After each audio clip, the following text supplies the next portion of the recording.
Swiston group of കമ്പനീസിന്റെ ഈ വർഷത്തെ റംദാൻ കിറ്റുകൾ വിതരണം ചെയ്തു. കമ്പനിക്ക് കീഴിലെ അൽഫാസ് ചാരിറ്റബിൾ ട്രസ്റ്റിന്റെ നേതൃത്വത്തിലുള്ള ജീവകാരുണ്യ പ്രവർത്തനങ്ങളുടെ ഭാഗമായാണ് കിറ്റ് വിതരണം സംഘടിപ്പിച്ചത്. 2000-ഓളം ആളുകൾക്ക് ഭക്ഷ്യക്കിറ്റുകൾ നൽകി.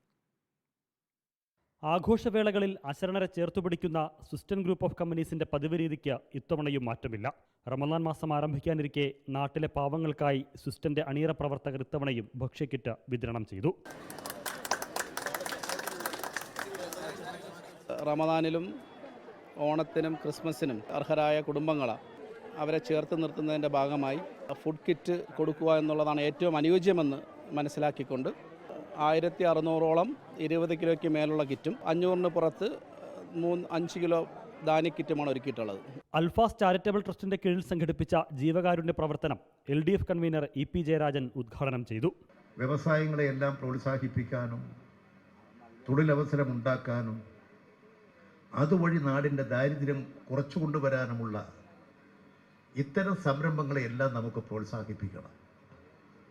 ഷിബുവിൻ്റെ സംരംഭം മഹത്തരം തന്നെയാണ്. രാഷ്ട്രീയ, സാമൂഹിക, സാംസ്കാരിക രംഗത്ത് നിരവധി പ്രമുഖർ ചടങ്ങിൽ പങ്കെടുത്തു. ട്രസ്റ്റിന് കീഴിലുള്ള ജീവകാരുണ്യ പ്രവർത്തനങ്ങൾ വരും വർഷങ്ങളിൽ കൂടുതൽ വ്യാപിപ്പിക്കാനുള്ള ആലോചനയിലാണ് സ്വിസ്റ്റൺ ഗ്രൂപ്പ്. റിപ്പോർട്ടർ, തിരുവനന്തപുരം.